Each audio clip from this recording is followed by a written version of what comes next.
दोस्तों इस वीडियो में मैं किसी भी बुक से रिलेटेड टॉपिक पे बात नहीं करने वाला हूँ। ये मैं आज के इस वीडियो में दोस्तों मैं आपसे एकदम प्रैक्टिकली हम लोग बात करने वाले हैं कि प्रैक्टिकली जब हम लोग इंग्लिश बोलते हैं, जब हम लोगों को बात करना हो तो क्या वो सेंटेंसेस होता है जिसका हम लोग मतलब कि काफ़ी यूज़ करते हैं, ऑफनली जो यूज़ किया जाता है। ऐसे क्या कौन कौन से वो सेंटेंसेस हैं।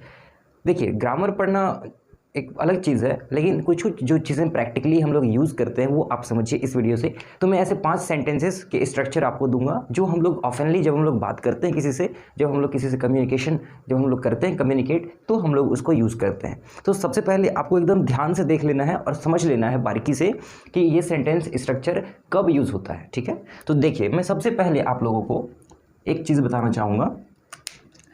वो चीज़ क्या है? पहला, as far as.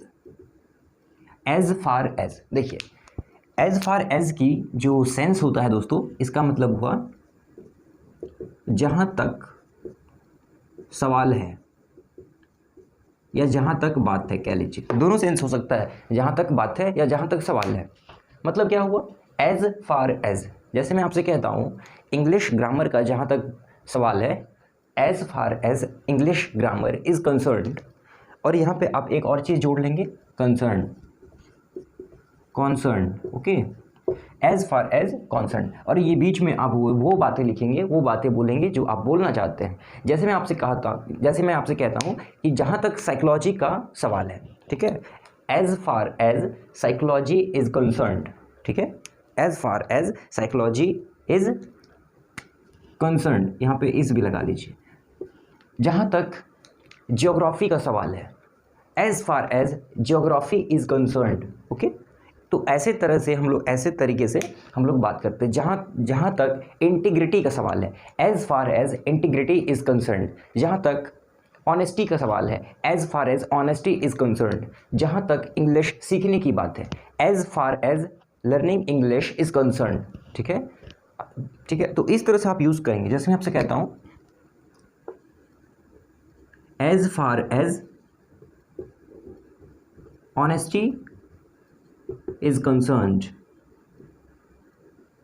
honesty is concerned। Okay, ये एक तरीका है बात को कहने का। तो धूमधाम से आप इसका यूज़ करिए। एज फार एज, कोई भी अगर आपसे क्वेश्चन पूछता है आपके बारे में, मान लीजिए कोई आपसे पूछ लेता है बताइए अपने फैमिली बैकग्राउंड के बारे में, tell me something about your family background, then in that case you can say as far as my family background is concerned.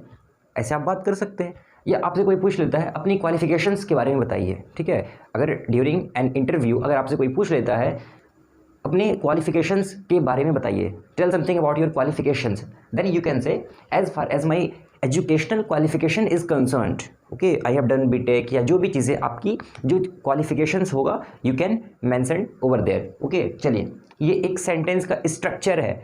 ये चीज़ आप सेंस को समझिए। सिर्फ ग्रामर पढ़ने से ये चीज़ें आसान आपके लिए कभी नहीं होंगी, ठीक है, और आप उलझ के रह जाएंगे। इसलिए मैं प्रैक्टिकली आपको बता रहा हूँ कि ये सेंटेंस स्ट्रक्चर काफ़ी लोग जब आप सुनेंगे इंग्लिश में तो वो लोग भी यूज़ करते हैं, आप भी करिए।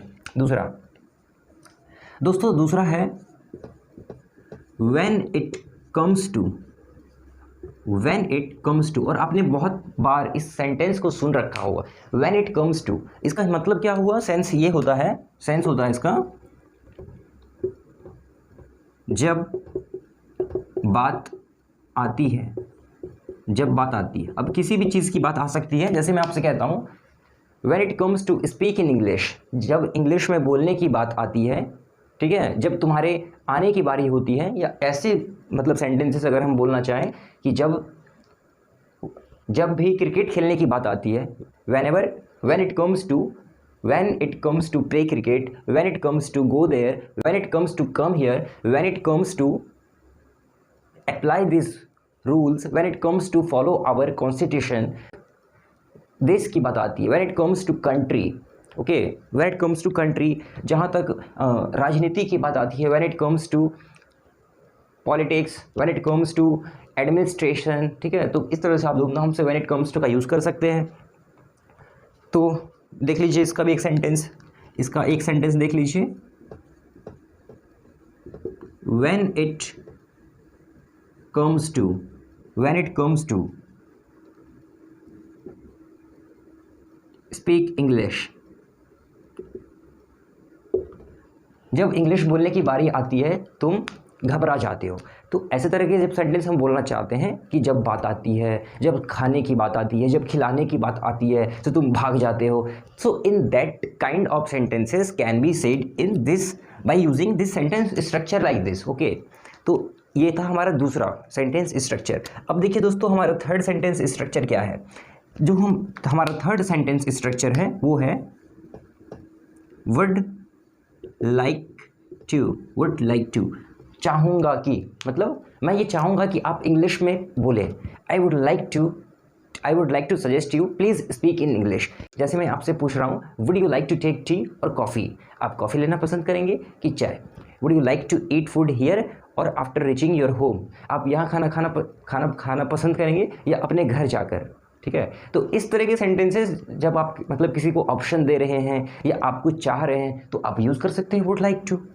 ठीक है, मैं कुछ कहना चाहूँगा, I would like to say something, मैं दो शब्द कहना चाहूँगा, I would like to say something या आई वुड लाइक टू से 2 वर्ड्स, कुछ भी क्या मान लीजिए। I would like to say something about our country, about our leader, कुछ भी हो सकता है। I would like to tell you one thing, please follow these sentence structures in your daily life. After that you will be find yourself in a great you can see your improvement in English language. okay, तो इस तरह से आप would like to का use करेंगे और इसका sense अगर हम देखें तो सेंस होता है चाहूँगा या चाहूँगी, आप कह लीजिए। ठीक है, चाहूँगा, मैं ये चाहूँगा कि आप हमारे चैनल को सब्सक्राइब कर लीजिए। I would like to request you please subscribe our channel. ठीक है, तो इस तरह से जब हम सेंटेंस बोलना चाहें तो हम ये वाला जो सेंटेंस स्ट्रक्चर है वुड लाइक टू, इसका यूज़ करते हैं। हमारा एक और सेंटेंस स्ट्रक्चर हम देख लेते हैं और वो देख लीजिए इन ऑर्डर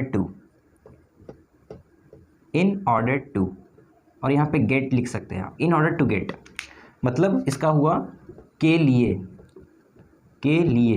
या पाने के लिए, आप कह लीजिए, बेहतर होगा पाने के लिए या पाने के लिए। मतलब ये हुआ, आप ऐसा समझिए, जैसे मैं आपसे कहता हूँ सफलता पाने के लिए मेहनत जरूरी होता है। In order to get success, in order to command on English, in order to get command on over English. okay, in order to get command on Python programming language, it is important to do practice. ठीक है, it is important to do practice. तो इस तरह से in order to get success needs sacrifices, success demands sacrifices. okay, तो इस तरह से in order to get या in manner to भी यूज़ कर सकते हैं। in order to get its solution you will have to practice oftenly. in order to get solution of this question you have to find this question on doubtnet. ठीक है, इस तरह से आप सेंटेंसेस में यूज़ करेंगे basically. in order to get, कभी भी बात कर रहे हैं किसी से, आप इन सभी को यूज़ करिए धूमधाम से। in order to get, when it comes to, I would like to, ठीक है, would you like to, as far as, आप इस तरह से यूज़ करिए धूमधाम से।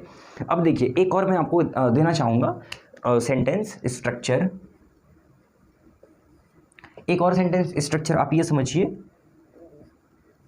मस्ट हैव, और यहाँ पे हमारा वर्ब का थर्ड फॉर्म आप कुछ भी रख सकते हैं, जैसे noticed.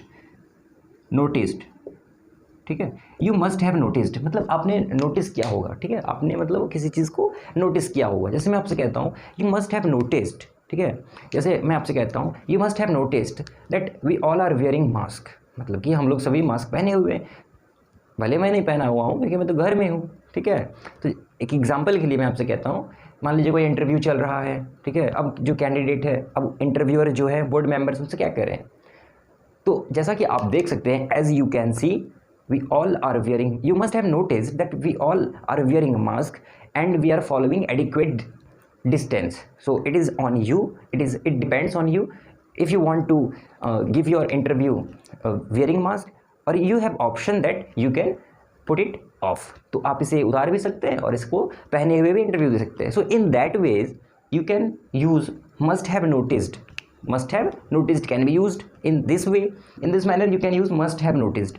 You must have noticed कि आजकल क्या है ज़्यादा जो है वो क्राइम बढ़ गया है। यू मस्ट हैव नोटिस्ड कि क्राइम जो है पूरे सोसाइटी में, पूरे देश में बढ़ गया है। During this lockdown you must have noticed जो गरीब लोग हैं, ठीक है, वो क्या कर रहे हैं, उनको मतलब कि उनकी आर्थिक स्थिति काफ़ी अनबैलेंस हो गई है, डिसबैलेंस हो गई है। Okay, so in that ways you can use this sentence structure. So ये मैं छोटा सा वीडियो आपको यही बताना चाहता था कि प्रैक्टिकली हम लोग इंग्लिश में ऐसे ऐसे सेंटेंसेस को बोल के ही हम लोग सीखते हैं, और ज़्यादा ग्रामर के चक्कर में मैं आपको कहूँगा भागिए मत। अगर आपको मतलब कि स्पोकन इंग्लिश सीखना है तब, ठीक है, तो मैं ऐसा उम्मीद करता हूँ कि आपको ये वीडियो इन्फॉर्मेटिव लगा है। And if you find this video helpful, then please hit a like and please subscribe our channel as well, because on this channel I upload videos related to English grammar and much more things. So मिलते हैं next video के साथ। Take care and good bye. जय हिंद, वंदे मातरम।